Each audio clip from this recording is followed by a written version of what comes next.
Thank you very much. This has been an incredible show for Phil, who's our co-founder, myself, and our many volunteers. When we finished our show last year and we announced 1,100 attendees, we thought, how are we going to get bigger than that? How do we grow and continue to bring this level of passion and excitement to the community? What everyone told us when we were leaving Las Vegas last year, they said, well, you know, Vegas is the most popular place, so Orlando, you might get 1,000 maybe, but you're not going to be more than you were. Well, here we are. I think we did it. We don't have a final number yet. It looks like it's over 1,600. We're still doing all the counting, but by all means, at least 300 or 400 over last year. So please give yourselves a round of applause for that, and thank you for the support. Well, this is all made possible thanks to members from the community and groups from the community like yourselves. We're very happy that this year FS Elite, who's one of our media partners, has produced this really cool canvas you can see over there on the right-hand side of the screen. And actually that canvas has been signed by basically every single developer here. Callum even made me sign it, and I said, I'm not a developer. He said, you can sign it anyway.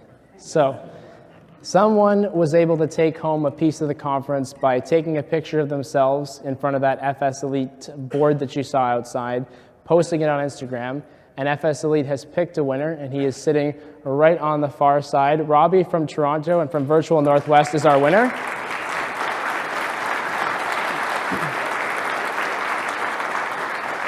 And he gets to take home that beautiful canvas with him when he leaves today, and there'll be a quick photo op that happens outside for anyone that wants to take part in that. So we thank FS Elite, we thank all of you, because really it is all of you guys that make events like this possible.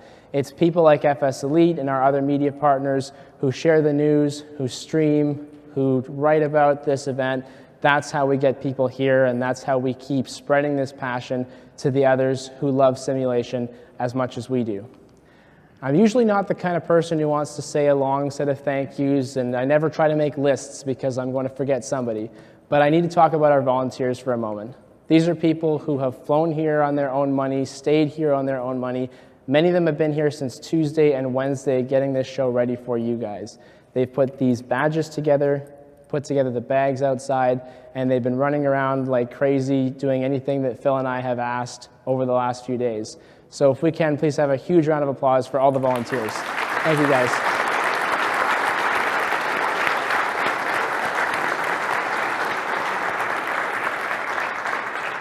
And I guess really that's it. I think there's nothing else I'm supposed to talk about, right? Covered all the notes. Was there anything else people have been asking me all weekend? Oh, right. We're supposed to talk about 2020. Okay. But I'm going to talk about 2019 first. How did we come here to Orlando? How did that happen? Well, at the end of our last show, we sent out a survey to all of our attendees. We said, where do you guys want to go? And we talked to our exhibitors. And we said, where do you guys want to go? And then we went out to Twitter. And we said, where do you guys want to go?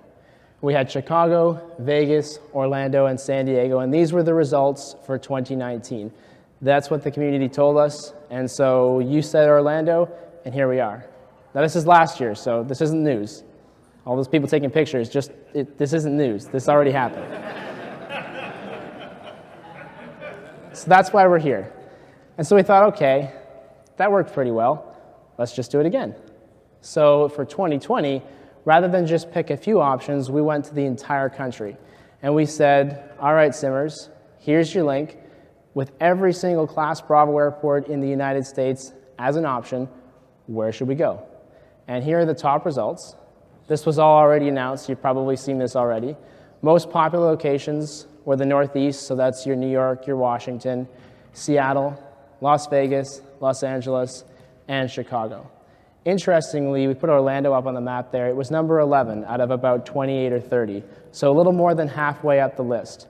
And so if there's anyone here who wants the show to be back in Orlando, you guys aren't going to be very happy with me at the end of this. That's why Phil refuses to come up here. He's hiding in the corner. I don't blame him. We also looked at some of those other options. So the Northeast, Seattle, and LA, I'm going to treat them all together. They're very challenging markets. They're markets where if you want a hotel of this size in the summer, you're competing with weddings, you're competing with large events, you're competing with anyone and everything. And so you're looking at $200 or $300 a night for hotels. And for most people, for what we've seen, that's not where we want to be. We're really happy to offer hotel rates for this show at like $100, $140, taxes in. That's not easy to do in a place like New York. So for that reason, we took a few of those off the map. That's also Orlando, of course. And that leaves us with really two options. Now, Chicago we looked at, and again, it's the same thing. You go to downtown Chicago, it's $200, $300 a night. So in order to make Chicago work, you have to go near the airport, near O'Hare, or you have to go to the suburbs. And I say that because we were in Lombard, which is a suburb, and that's where we were looking. And so again, we said, all right, we've got options in Chicago, we've got options in Vegas, what should we do? And on Facebook, we ran a poll. Anyone here vote in that poll? So you already know the answer. More than 1,100 votes were cast. Vegas was the winner.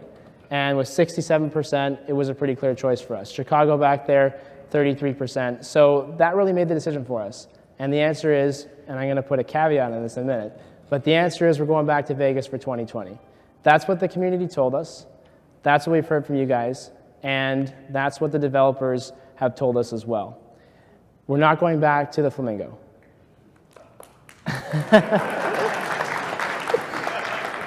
Let's hope no one from the Flamingo is watching me. I was probably not supposed to say that. Anyway, we're not going back to Flamingo, but we are going back to Vegas, but we think. And the caveat is this: we are in negotiations with 5 different properties on the Strip because we want to give you guys the best possible deal. In fact, there's one that's actually off the Strip as well. And so we want to give you the best deal. We want to give our exhibitors the best deal.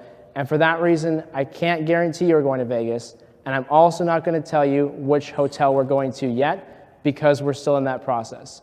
And because if I don't pit them all against each other, we won't get you a good deal.